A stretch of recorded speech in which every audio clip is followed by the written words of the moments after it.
বর্গ কে না শুনেছি। ক্লাস 6 থেকে শুরু করে এ পর্যন্ত যারা পড়ে এসেছি সবাই শুনেছি। ম্যানুয়াল পদ্ধতিতে বর্গ করা শিখেছি। তো আজকে আমরা কিভাবে শর্টকাট পদ্ধতিতে করতে হয় সেটা দেখব। যে শর্টকাটটার কথা বলতেছি সেটা ভিন্নধর্মী, হয়তোবা বিরক্তিকর। মানে হচ্ছে মুখে মুখে বের করার টেকনিক। এখানে একটা সংখ্যার বর্গ বের করতে হলে এর কাছাকাছি যে কোনো সংখ্যার বর্গ কত তা জানা থাকতে হবে। উদাহরণ দেখলেই বুঝতে পারবা। স্ক্রিনের দিকে তাকাও। হ্যাঁ, এটা 1কে বর্গ করলে হয় 1 আর 0কে করলে হয় 2টা শূন্য, মানে 100।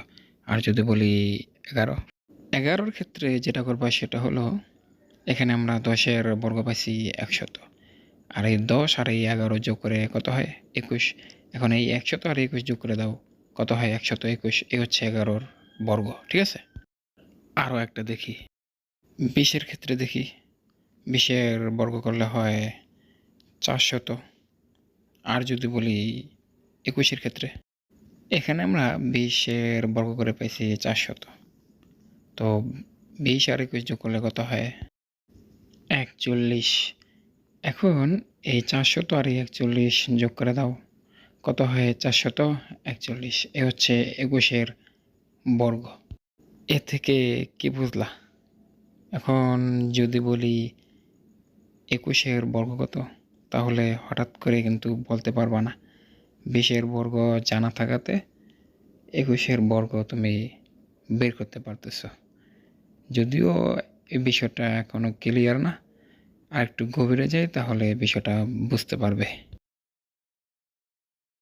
হ্যাঁ, এখন যদি বলি 19-এর বর্গ কত, এটা তো 20 থেকে 1 কম। এটা যেভাবে বের করবা সেটা হলো, আমরা এর আগে দেখে আসছি 20-এর বর্গ 400।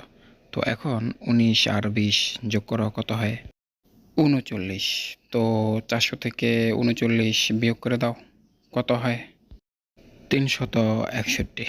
তো এখানে কি করছি, বিয়োগ করছি। এরকম যদি কম হয় তো বিয়োগ করে দেবা।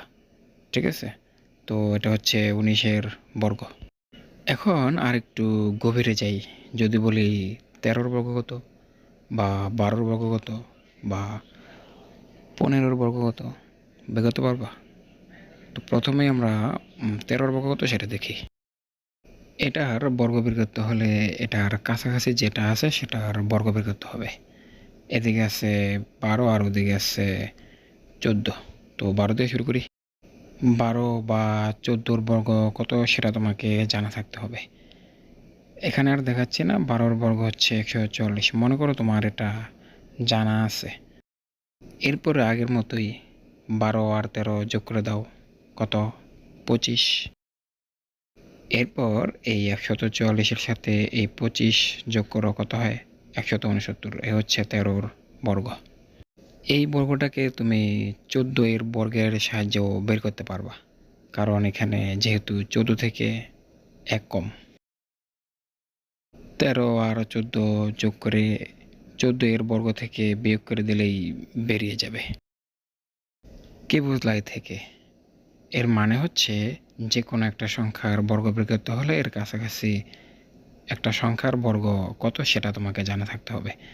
যদি বলি 15-র বর্গ কত, তাহলে তোমাকে 14 বা 16-র বর্গ কত সেটা জানা থাকতে হবে। যদি বলি 16-র বর্গ কত, তাহলে 15 বা 17-র বর্গ কত সেটা তোমাকে জানা থাকতে হবে। এই পদ্ধতিটা যে কোনো সংখ্যার ক্ষেত্রে প্রযোজ্য, যত বড় সংখ্যাই হোক না কেন।